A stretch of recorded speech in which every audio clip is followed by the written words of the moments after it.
కొన్ని అర్ధరాత్రి ప్రయాణాలు మనల్ని దారి తప్పిస్తాయి. అలా దారి తప్పి వెళ్ళినప్పుడు దారిలో ఎన్నో భయంకరమైన సంఘటనలు ఎదురవుతాయి. మరి ఈరోజు మీ అందరి కోసం నేను ఇలాంటి కథ ఆధారంగానే ఒక భయంకరమైన స్టోరీని తీసుకొని వచ్చాను. ఈ స్టోరీ చాలా భయంకరంగా ఉంటుంది. ఎక్కడ స్కిప్ చేయకుండా చివరిదాకా చూడండి. ఇంకా మనం ఏమాత్రం ఆలోచించకుండా కథలోకైతే వెళ్ళిపోదాం రండి. అతని పేరు శివ. శివ ఈ మధ్యలోనే ఒక ఆటో కొనుక్కున్నాడు. అదే తనకు జీవనాధారం. ప్రతిరోజు ప్యాసింజర్లని వాళ్ళ గమ్యస్థానాలకు చేర్చి డబ్బులు సంపాదించేవాడు. అయితే కొన్ని రోజులు గడిచింది.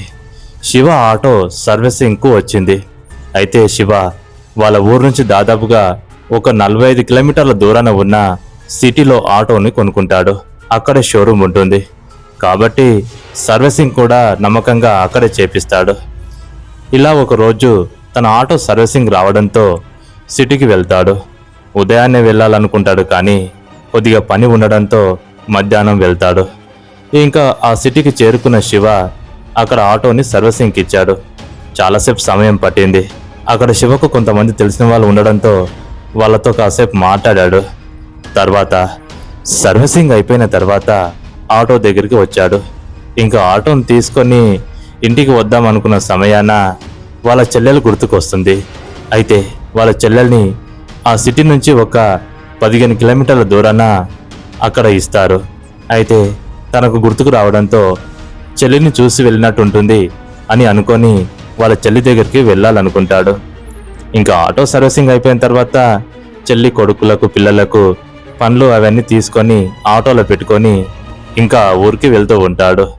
ఆ ఊరు ఆ సిటీ నుంచి ఒక 15 కిలోమీటర్ల దూరాన ఉంటుంది. మొత్తానికి సాయంత్రం లోపు ఆ సిటీలో కొద్దిగా పని చేసుకొని సర్వీసింగ్ చేసుకొని ఇంకా వాళ్ళ చెల్లి వాళ్ళ ఊరికి వెళ్తాడు. వాళ్ళ ఊరికి వెళ్ళగానే వాళ్ళ చెల్లి ఎంతో సంతోషపడుతుంది. ఏంటన్నయ్యా సడన్గా వచ్చావు అని అంటుంది. ఆటోని సర్వీసింగ్కి ఇచ్చాను, అలాగే దగ్గరే ఉన్నారు కదా చూసి వెళ్దామని వచ్చానని వాళ్ళ అన్నయ్య అంటాడు. ఇంకా ఆమె కూడా ఎంతో సంతోషపడి వాళ్ళ ఆయనకు ఫోన్ చేస్తుంది. వాళ్ళ ఆయన అప్పటికే బయట ఉంటాడు. ఇలా మీ బావ వచ్చాడు, కలిసి మాట్లాడండి రా అని అంటుంది. అప్పుడు తను కూడా వచ్చేటప్పుడు మంచిగా చికెన్ తీసుకొని వస్తాడు. ఇంటికి వచ్చాక ఇంకా వాళ్ళ బావకు మర్యాద చేస్తూ మందు తాగి అలాగే మాట్లాడుకుంటూ సాయంత్రం వరకు ఉంటారు. ఇంకా వెళ్లే ముందు చెల్లికి చేతిలో కాస్త డబ్బులు పెడతాడు ఖర్చుల కోసమని. అప్పటికే సాయంత్రం 6 అయిపోయింది. అన్నయ్య ఇప్పుడు వెళ్ళడం ఎందుకు, రేపు పొద్దుగాల వెళ్దువులే, వచ్చి అప్పుడే వెళ్తావేంటి అని చెల్లెలు అంటుంది. ఇంకా వాళ్ళ బావ కూడా బావా ఈ రాత్రికి ఉండు, ఉదయాన్నే వెళ్ళిపోదువు అని అనగానే లేదు ఇంటి దగ్గర పని ఉంది, మళ్ళీ నా భార్య ఒకతే అవుతుంది, పిల్లలున్నారు అని ఇంకా ఏదేదో చెప్తాడు. చెప్పగానే లేదన్నయ్యా ఉన్నారు కదా అమ్మ నాన్న వాళ్ళందరూ ఉంటారులే, నువ్వు ఉండొచ్చు కదా అని చెల్లి మరొకసారి మళ్ళీ అంటుంది. కానీ వినిపించుకోడు. లేదమ్మా ఇంకోసారి వస్తే నేను వదిన పిల్లలు అందరం వస్తాం, ఉండి వెళ్తాంలే అని చెప్తాడు. అలా మాట్లాడుకుంటూ ఉండగానే సమయం బాగా గడుస్తుంది. 7 అవుతుంది. అప్పుడు ఇంకా శివ ఆటోను స్టార్ట్ చేస్తూ ఉంటాడు. అప్పుడు శివ ఇంకా ఆటోను స్టార్ట్ చేశాడు. దగ్గరికి వచ్చిన చెల్లి అన్నయ్య వెళ్లే ముందు ఇంతకు ముందు వచ్చిన రోడ్లో కాకుండా మధ్యలో వెళ్తే మన ఊరు వైపుకు వెళ్ళే దారి ఉంటుంది, ఆ దారి గుంట వెళ్ళు, తొందరగా వెళ్ళిపోతావు ఇంటికని చెప్తుంది చెల్లి. కానీ ఆ మాట విన్న వాళ్ళ చెల్లి వాళ్ళ భర్త అప్పుడే ఇలా అంటాడు. ఏంటి మీ అన్నయ్యని ఆ దారిలో వెళ్ళమంటావేంది, ఆ దారి గురించి నీకు తెలియదా ఏంటి అని అన్నాడు. నాకేం తెలుసండి ఆ దారి గురించి, చాలామంది వెళ్తారు కదా పగటిపూట అని అంటుంది. బావా ఆ దారి గుంట వెళ్ళకు, ఇప్పుడు నువ్వు ఎలా వచ్చావో అలాగే వెళ్ళు, సమయం గడిచినా సరే అని వాళ్ళ బావకు వాళ్ళ చెల్లి వాళ్ళ భర్త చెప్తాడు. అసలు ఏమైంది, ఆ దారిలో వెళ్తే ఏమైనా ప్రాబ్లమా అని ఇంకా శివ అంటాడు. అవును ప్రాబ్లమే, ఆ దారిలో చీకటి ప్రయాణాలు ప్రాబ్లమే, ఆ దారిలో వెళ్ళేటప్పుడు అర్ధరాత్రి వేళలా దుష్టశక్తులు తిరుగుతాయని అంటారు, దారికి ఎదురుగా కాపు కాస్తాయని అంటారు, కాబట్టి వెళ్ళకూడదు, మాయ చేస్తాయి బావా అని చెప్పగానే శివ నవ్వుకుంటాడు. ఏంటి బావా ఇవి కూడా ఈ కాలంలో ఇంకా నువ్వు నమ్ముతున్నావా అని శివ అనగానే లేదు బావా నిజం చెప్తున్నాను, మా పైన నీకు ఏమాత్రం నమ్మకం ఉన్నా నువ్వు ఆ దారిలో వెళ్ళకు, నువ్వు ఇంతకుముందు ఏ దారిలో వచ్చావో ఆ దారిలో వెళ్ళు అని బ్రతిమలాడుతాడు. సరే ఇంకా కాదనలేక, సరే బావా అదే దారిలో వెళ్తాను. ఇంకా శివ మెల్లగా ఆటోని మూవ్ చేస్తాడు. వెళ్ళేటప్పుడు చెల్లికి బావకు టాటా చెప్తూ వెళ్తాడు. సమయం ఇంకా అక్కడే మాట్లాడేసరికి 7:30, 8 అయికొచ్చింది. ఆటో మెల్లగా వెళ్తుంది. దారంతా గతుకులు గుంతలు ఉంటాయి. మెల్లగా ప్రయాణం కొనసాగించాడు. చీకటి పడింది. నక్షత్రాలు మెరుస్తూ ఉన్నాయి. ఆకాశంలో చందమామ ప్రకాశిస్తున్నాడు. అలా ముందుకు వెళ్తున్నాడు. సరిగా కొద్ది దూరం ప్రయాణించగానే సమయం బాగా గడిచింది. చీకటి కమ్ముకుంది. ఎందుకో ఏమో వాళ్ళ చెల్లి చెప్పిన మాటలు గుర్తుకు వచ్చాయి. అలా ముందుకు వెళ్ళగానే వీళ్ళ ఊరు వైపుకు వెళ్ళే ఒక దారి కనబడుతుంది. దారి బాగానే ఉంది. అది కూడా మట్టి రోడ్ అయినప్పటికీ కూడా ఆ రూట్లో ఎవరూ సరిగా కనబడతలేరు. ఆహా, ఇదంతా ఎవరు నమ్ముతారులే, మా బావ ఏదో భయపెట్టించాడు, ఇదే దారిలో వెళ్దాం, పోయేదేముంది అంటూ ఇంకా చుట్టూ వెళ్ళడం కన్నా షార్ట్కట్లో వెళ్దామని ఆటోని ఆ దారిలోకి మళ్లిస్తాడు. ఇంకా ఆ దారిలోకి మళ్లించగానే అది కాస్త అడవి లాంటి ప్రాంతం. అడవి అంటే అడవి కాదు, చెట్లు ఉంటాయి కానీ జనసంచారం ఉండరు. మధ్యలో మధ్యలో చిన్న చిన్న గూడాలు కూడా ఉంటాయి. ఇంకా ఆ దారిలో వెళ్తున్నాడు శివ. సరిగా అలా వెళ్తూ ఉంటే కొద్ది దూరం రోడ్డు బాగుంది. కాస్త ముందుకు వెళ్ళగానే మొత్తం గుంతలే. ఆటోని ఎంత స్లోగా తీసుకెళ్తున్నాడు అంటే అంత స్లోగా వెళ్తుంది. ఇంకా అలా మెల్లగా వెళ్తూ వెళ్తూ కొద్ది దూరం వెళ్ళగానే మళ్ళీ మంచి రోడ్ వచ్చింది. ఇదేంటి రోడ్ ఇంత చండాలంగా ఉంది అని మనసులో అనుకుంటాడు. అలాగా తప్పేది లేక ఇక ముందుకు వెళ్ళాడు. సరిగా సమయం రాత్రి 9:40 అవుతుంది. ఆ ప్రాంతంలో వెళ్తున్నప్పుడు శివకు చుట్టుపక్కల అడవిలో నుంచి భయంకరమైన అరుపులు వినబడుతున్నాయి. కానీ దేనికి భయపడలేడు. అలా చూస్తూ చూస్తూనే ఆలస్యం కావడంతో కాస్త ముందుకు వెళ్ళాడు. వెళ్ళగా ఒక మైల్ స్టోన్ పక్కన ఎవరో ఒక ఆకారం కూర్చున్నట్టుగా శివ గమనిస్తాడు. ఎవరబ్బా ఇంత సమయాన రోడ్డు పక్కన ఎవరు కూర్చున్నారు అని ఆటోల్ని అనుకుంటూ వెళ్తాడు. అక్కడ ఒక మైల్ స్టోన్ ఉంటుంది. మైల్ స్టోన్ పక్కన ఒక అమ్మాయి కూర్చొని తల వంచుకొని ఉంది. మరి ఏం చేస్తుందో ఏమో తెలియదు. శివకు అనుమానం వచ్చి ఆటోని సరిగా ఆమె దగ్గరికి తీసుకొని వెళ్ళి ఆపుతాడు. ఆమె దగ్గరికి తీసుకుని వెళ్ళి ఆపగానే, ఎవరమ్మాయి నువ్వు, ఇంత చికట్లా ఇక్కడేం చేస్తున్నావు, ఈ మైల్ స్టోన్ దగ్గర ఏం చేస్తున్నావు అంటే ఆమె ఏడుస్తూ ఉంది. ఆమె ఏడుపు శివకు వినబడింది. ఏమైందమ్మా, ఏమైనా సమస్యనా, ఎక్కడికైనా వెళ్ళాలా అని అడుగుతాడు. అప్పుడు ఆమె పైకి లేచి తన ముఖాన్ని చూపిస్తుంది. ఆమె చూడడానికి చాలా చక్కగా ఉంటుంది. కానీ ఆ చీకట్లో అక్కడ ఏం చేస్తుందో శివకు అర్థం కాదు. ఏమైందమ్మా, ఎక్కడికి వెళ్ళాలి, ఇక్కడేం చేస్తున్నావు అంటే అప్పుడు ఆమె ఏదేదో కారణం చెప్తుంది. చెప్పడంతో శివ ఆమెను ఎక్కువ ఇబ్బంది పెట్టలేక నేను ఎక్కడ దించాలి అని అడుగుతాడు. అప్పుడు ఆమె, అయ్యా నన్ను సరిగా కాస్త ముందుకు వెళ్ళగానే ఈ ఎడమవైపు ఉన్న గ్రామంలో దించి వెళ్ళండి, మీకు పుణ్యం ఉంటుంది, నాకు భయంగా ఉంది, నేను తెలియక ఈ దారిలో వచ్చి ఇరుక్కున్నాను, నాకు వెళ్ళడానికి భయం వేస్తుంది అని ఏదేదో చెప్పింది. శివకు కూడా ఇంకా మరింత ఇబ్బంది పెట్టలేక ఆమెను ఏ విషయాలు అడగడు. సరే అమ్మా, ఆటోలో ఎక్కు, నేను మీ ఇంటికాడ దించి వెళ్తాను అని ఆటో ఎక్కించుకుంటాడు. ఇంకా ఆటోలో ఎక్కిన తర్వాత ఆ ఆటో అంతా మల్లెపూల వాసన విరజల్లుతుంది. శివకు కూడా మత్తెక్కుతుంది. ఏంటి ఉన్నట్టుండి ఇంత వాసన వస్తుంది, ఇంత మత్తైన వాసన ఎప్పుడు రాలేదు, ఓహో బహుశా అడవి కదా, మల్లెపూల వాసన రావడం సహజమే అని అనుకొని ఇంకా ముందుకు వెళ్తాడు. నీ పేరేంటమ్మా అని ముందు నుంచి అడుగుతాడు. నా పేరు పద్మిని అండి. మరి ఏంటి ఒంటరిగా అక్కడేం చేస్తున్నావు అని అంటాడు. లేదండి, ఆ విషయాలని నన్ను మీరు ఏం అడగకూడదు, నన్ను ఇబ్బంది పెట్టకండి, మీరు నన్ను మా ఊర్లో దించి వెళ్ళండి చాలు అని అనగానే శివ కూడా సరే అమ్మా నాకెందుకులే అంటూ మాట్లాడుకుంటూ అలాగే కాస్త ముందుకు వెళ్ళాడు. సరిగా ఎడమవైపు ఉన్న ఒక దారిలోకి ఆటోను మళ్లిస్తాడు. ఇదేనమ్మా మీరు వెళ్ళే దారి అనగా, ఇదే, ఈ దారి గుంట వెళ్ళగా ముందల మా ఊరు ఉంటుంది, ఆ ఊర్లో దించి వెళ్ళండి అని అనింది. సరే అని ఇంకా ఆటోని ఆ ఊరికి తీసుకెళ్తాడు శివ. ఆ ఊరికి తీసుకెళ్ళగానే ఆ ఊరంతా పాడుబాడి చాలా భయంకరంగా ఉంటుంది. పెద్ద పెద్ద మర్రి చెట్లు, చింత చెట్లు, కోటలు ఇలాంటివి కనబడతాయి. శివకంత ఆశ్చర్యం అనిపిస్తుంది. ఏంటి ఇలాంటి ఊరు నేను ఎప్పుడు చూడలేదు, ఈ అడవిలో ఇలాంటి ఊరు ఉందా అని అంటాడు. అవునండి, ఈ ఊరు గురించి చాలా మందికి తెలియదు, వచ్చిన వాళ్ళు మర్చిపోలేరు అని ఒక రకంగా అంటుంది. శివకేం అర్థం కాలేదు. సరిగా ఊర్లోకి తీసుకెళ్లి ఆటో ఆపుతాడు. ఆ అమ్మాయి దిగుతుంది. ఇంకా ఆటో దిగిన అమ్మాయి శివ దగ్గరికి వచ్చి నిలబడుతుంది. డబ్బులు ఎన్ని ఇవ్వాలండి అని అంటుంది. ఏమొద్దులే అమ్మా, సహాయం చేశాను కదా, అంతే తృప్తి. నేను వెళ్ళిపోతాను అని అంటాడు. కానీ అమ్మాయి, అదేంటండి వెళ్ళిపోతానంటారు? ఇప్పుడు మీరు వెళ్ళే దారి మంచిది కాదు.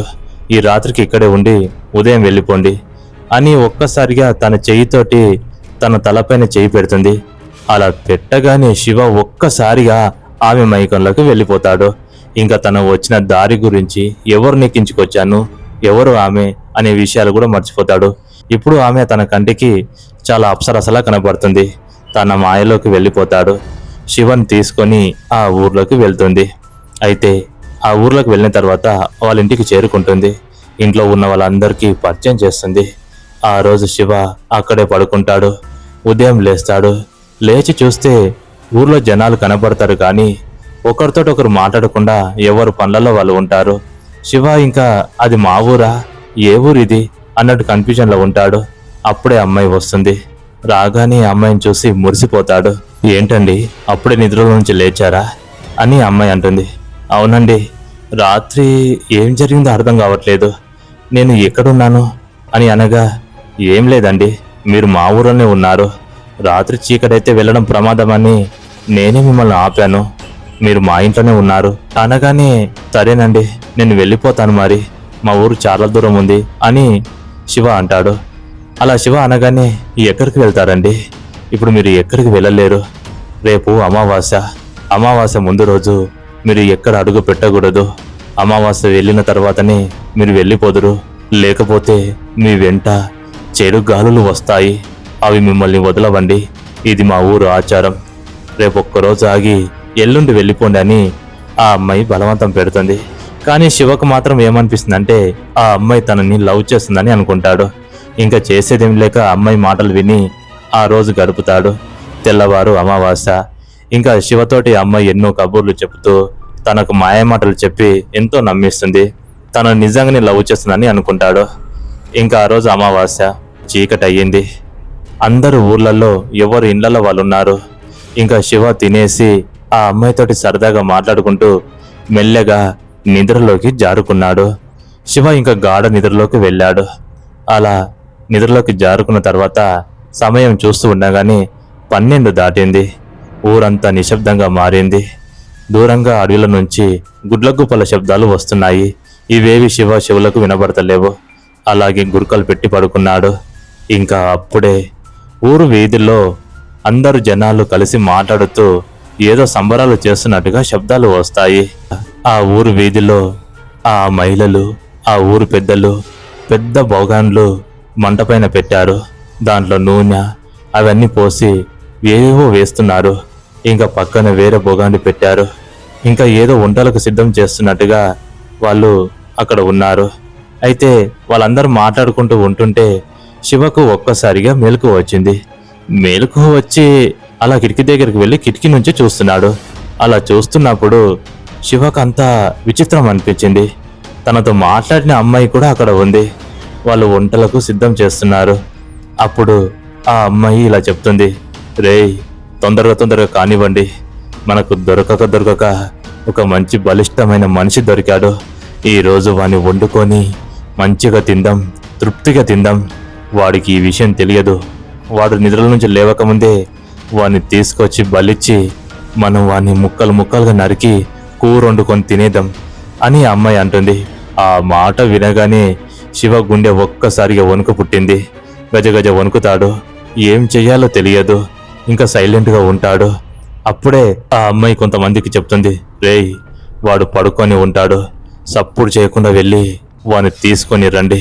ఇక్కడికి వచ్చాక ఈ కత్తితోటి తల మొండాన్ని వేరు చేసి ముక్కలుగా నరికేద్దాం అని అమ్మాయి అంటుంది. కానీ అప్పటికే వాళ్ళ ముఖాలన్నీ విచిత్రంగా మారిపోయి ఉంటాయి. శివకు పూర్తిగా అర్థమవుతుంది అవన్నీ అడవి పిశాచులని. ఇక ఏం చేయాలో తెలియక మంచం పైన పోయి పడుకుంటాడు. దొంగ నిద్ర నటిస్తాడు. అప్పుడే 4 వ్యక్తులు తలుపులు తీసుకొని శివ దగ్గరికి వస్తారు. అలా వచ్చి నాలుకలు జవుడుతూ వాణ్ణి చూస్తారు. రేయ్ ఈరోజు ఈ బలిష్టి మనిషి మనకు ఆహారం కాబోతున్నాడు, ఇంకా మనకు పండగే అని నవ్వుకుంటారు. ఇంకా శివని 4 పట్టుకొని ఆ వండుతున్న దగ్గరకు తీసుకెళ్తారు. తీసుకెళ్ళగానే శివకు మేలుకు వచ్చినట్టుగా నటిస్తాడు. ఏం తెలియనట్టుగా లేస్తాడు. అలా లేచి ఆ అమ్మాయి వైపు చూస్తాడు. ఏంటి, నన్ను ఇక్కడికి ఎందుకు తీసుకొచ్చావు అని అమ్మాయిని అడగక, అప్పుడు ఆ అమ్మాయి, ఏం లేదు శివ, ఈరోజు మాకు బాగా ఆకలి వేస్తుంది. మేము మనిషి మాంసం తిని చాలా రోజులైంది. నువ్వు దొరికావు. ఈరోజు నిన్ను చంపి నిన్ను ముక్కలు ముక్కలుగా నరికి నీ ఒంటిలో ఉన్న ప్రతి అవయవాన్ని మేము వండుకొని తింటాం అని అంటాది. అలా అనగానే శివ అప్పుడు భయపడుతూ, నన్ను వదిలేయండి, నన్ను వదిలేయండి, నేను వెళ్ళిపోవాలి అని ఏడుస్తాడు. ఎక్కడికి వెళ్తావు శివ? ఈరోజు నువ్వు మా ఆహారానివి. నిన్ను వదిలిపెట్టేదే లేదు. నీ తల నరికి నిన్ను చంపేసి నిన్ను వండుకొని తింటాం. అందరు వాని పట్టుకోండి అని అనగానే అందరు పట్టుకుంటారు. శివని బలవంతంగా అక్కడ ఒక బలిపీఠం దగ్గర తీసుకెళ్లి పడుకోబెడతారు. పడుకోబెట్టి ఒక దృఢమైన వ్యక్తి దగ్గరికి వచ్చి చేతుల్లో పెద్ద కత్తి పట్టుకొని శివ తలని నరకబోతుంటాడు. అప్పుడే ఎవరో గట్టిగా అరుస్తూ హరహర మహాదేవ శంభో శంకర అంటూ త్రిశూలాన్ని విసురుతాడు. అలా విసరగానే ఆ త్రిశూలం వచ్చి ఆ కత్తికి తగులుతుంది. ఆ కత్తి అంత దూరాన పడుతుంది.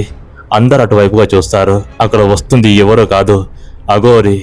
ఒళ్ళంతా విభూది, నెత్తిలో కొప్పు పెట్టుకొని భయంకరంగా ఉన్నాడు. మెడలో రుద్రాక్షలు, అరుస్తూ వస్తున్నాడు. ఏం చేస్తున్నారు మీరు? ఒక అమాయకును పట్టుకొని వాణ్ణి చంపి తినాలని చూస్తున్నారా? మీ ఆటలు ఏ రోజుతో ముగిస్తాను అని బోలో శంకర అంటూ ముందుకు దూకాడు. అప్పుడు అడవి పిశాచులన్నీ అసలైన రూపాలకు మారి ఆ అఘోర్ని పట్టుకోవాలని చూస్తున్నాయి. కానీ తను సాక్షాత్తు ఆ పరమశివ అంశ. చూస్తూ ఉండగానే పెద్ద మంత్రాలు చదవగానే ఆ కింద పడి ఉన్న త్రిశూలం చేతులకు వచ్చింది. ఆ త్రిశూలంతో ఆ దయ్యాలను చీల్చి చెండాడాడు. అవన్నీ కాలి భస్మం అయిపోతున్నాయి. శివ అప్పుడు పైకి లేచి ఆ అఘోర్ని చూసి నమస్కరిస్తున్నాడు. ఇంకా దయ్యాలన్నీ అటు నుంచి పారిపోయాయి. శివ ఏడుస్తున్నాడు. ఆ అఘోరి దగ్గరికి వచ్చి, లే నాయనా లే, ఇంకా నువ్వు భయపడకు. ఆ అడవి పిశాచాలు నిన్ను ఏమి చేయవు. నేను ఒక బాటసారిని. ప్రతి అడవిలో నుంచి నేను వెళ్తూ ఉంటాను. ఇలాంటి దుష్టశక్తులను ఎదుర్కొంటూ వెళ్తూ ఉన్నాను. నువ్వు ఏం భయపడకు, నీకు ఏమి కాదు. అవి మామూలు దయ్యాలు కాదు. నిన్ను చంపడానికి ఇంత నాటకం ఆడి తీసుకొచ్చాయి. నీ వెంట నేను వస్తాను, పద అంటూ శివని తీసుకొని ఇంకా వాళ్ళ ఊరు వారికి చేరుకుంటాడు. శివ ఇంకా వాళ్ళ ఊరు వారికి వెళ్ళిన తర్వాత ఆ అఘోరి కాలు మొక్కుతాడు. ఆ అఘోరి రక్షగా తన మెడలో నుంచి ఒక రుద్రాక్షని తీసుకొని శివ మెడలో వేస్తాడు. చూడు నాయనా, అర్ధరాత్రి వేళలో ఎప్పుడైనా సరే రోడ్డు పైన ఒంటరిగా వచ్చినప్పుడు ఇది నీ మెడలో ఉండాలి. అలాంటప్పుడు ఏ దుష్టశక్తి గాని నిన్ను ఏమి చేయదు. భయపడకు, సంతోషంగా వెళ్ళు అని ఇంకా ఊరికొచ్చిన తర్వాత అఘోరి చెప్పి వెళ్ళిపోతాడు. ఇంకా అఘోర్ని జన్మలో మర్చిపోకుండా శివ తన గురించి ఆలోచిస్తూ ఉంటాడు. ఆ రోజు జరిగిన సంఘటనను ఒక పీడకలలో మర్చిపోతాడు. లేకపోయి ఉంటే శివ చనిపోయేవాడే. మరి ఈ స్టోరీ మీకు ఎంతగానో నచ్చిందని మనస్ఫూర్తిగా కోరుకుంటున్నాను. మరొక ఇంట్రెస్ట్ గల స్టోరీతో నేను మళ్ళీ మీ ముందుకు వస్తాను. అంతవరకు సెలవు. జై హింద్.